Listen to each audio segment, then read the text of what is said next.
और ये भक्ति ना करने से इन कोठी बंगले बनाने में और धन बढ़ाने में अपना जीवन व्यर्थ कर जाएंगे, तो फिर क्या होगा। नर से तू पशुआ कीजिए, नर से फिर तू पशु बनेगा। नर से तू पशुआ कीजिए, गद्दा बैल बनाई, अरे ये सुंदर भोजन का मन गोरे कि तो कुर्डी चरने जाई। ओए होए। जो भक्ति करना चाहते हैं, मोक्ष कराना चाहते हैं, तो उनको इन सब नियमों को फॉलो करना पड़ेगा जो बताए जाते हैं, क्योंकि वो भक्ति में बाधक है। और जो भक्ति बाधक है आप उनको भी साथ लेकर चल रहे हो, तो आप ऐसा कर रहे हो जैसे किसी पशु के गल में लठ बांध दिया करती था मोटा रस्से में गाल के। अब वो चल नहीं सकता उस स्पीड से जैसे उसे चलना चाहिए, चल गट्टियां पर लग गए।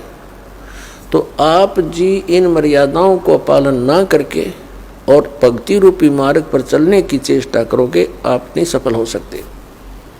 तो इसलिए हमने ज्ञान के आधार से इन बुराइयों को, इन कुरीतियों को और सांसारिक परंपराओं को भी त्यागना पड़ेगा, तब हम इसमें सफल होंगे। फिर अपनी बड़ी स्पीड से चलेंगे।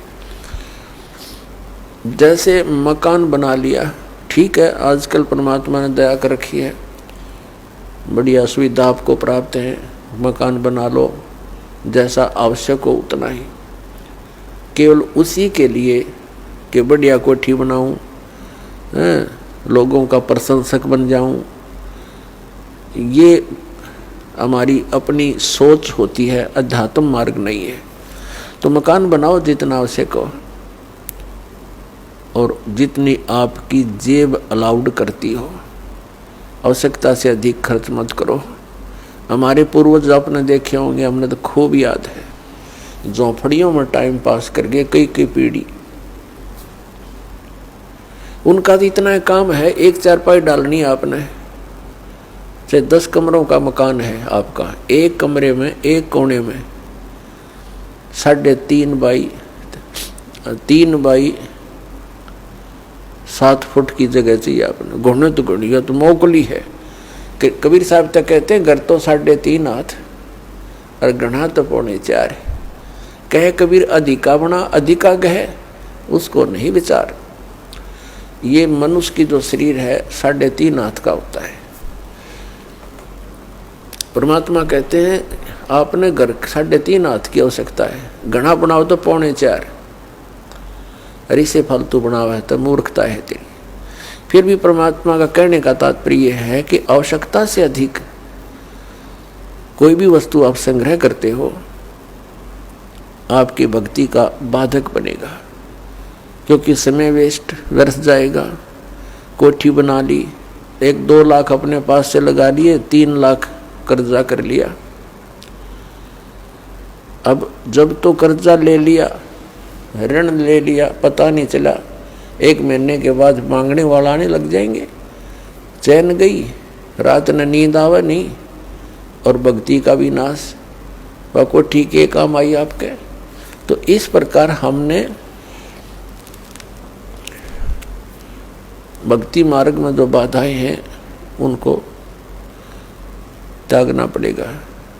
अब क्या बताते हैं, परमात्मा ने हमें कितनी सद्बुद्धि दे रखी है, और ये भक्ति ना करने से इन कोठी बंगले बनाने में और धन बढ़ाने में अपना जीवन व्यर्थ कर जाएंगे, तो फिर क्या होगा। नर से तू पशुआ कीजिए, नर से फिर तू पशु बनेगा।